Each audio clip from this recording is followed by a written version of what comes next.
పాచి పెట్టబడి. ఏమైనా అర్థమవుతుందా వాక్యాలు ఇవి అమ్మా? అర్థమవుతున్నాయా? రెఫరెన్స్ దేవుడు ఎందుకు చనిపోయాడు, ఎందుకు లేపడ్డాడు. అలాగే అపోస్తల కార్యములు 17వ అధ్యాయం 31వ వచనం. దాంతో రెఫరెన్స్ పెట్టడం 17వ అధ్యాయం.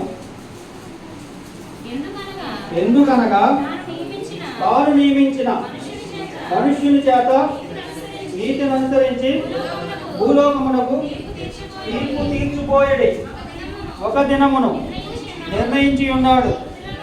మృతులలో నుండి ఆయనను లేపినందున దీనిని నమ్ముటకు అందరికీ ఆధారం కలగజేసి ఉన్నాడు. ఏం కలగజేసి ఉన్నాడు? దేని నిమిత్తం? భూలోకానికి ఏదో ఒక రోజు తీర్పు తీర్చే దినం ఉంది. ఆ తీర్పు తీర్చే దినం రోజునే మనం ఏ తీర్పు తీర్చుతో మనం అర్థం చేసుకోవాలి. ఇక్కడ మన నీతిని అనుసరించి మనం తీర్పు తీర్చబడదు. అది రెండవ రాకడలో మనకు కావాల్సిన సిద్ధపాటు. అలాగే ఈ రెఫరెన్స్ వివరించడం కాదు, మీకు లోకాసు వార్త 24లో రండి. 24 లాస్ట్ అధ్యాయం, లోక 24. ఇది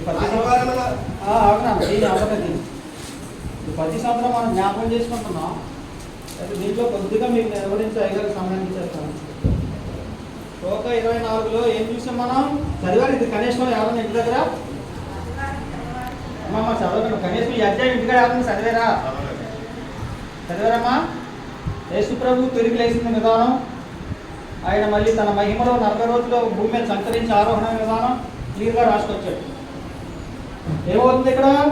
ఆదివారం చదవకండి. నేను ఏమవుతుందంటే టైం జరుగుతుంది మనకి. స్త్రీ ఏం చేస్తారు? సమాధి దగ్గరికి వెళ్ళారు.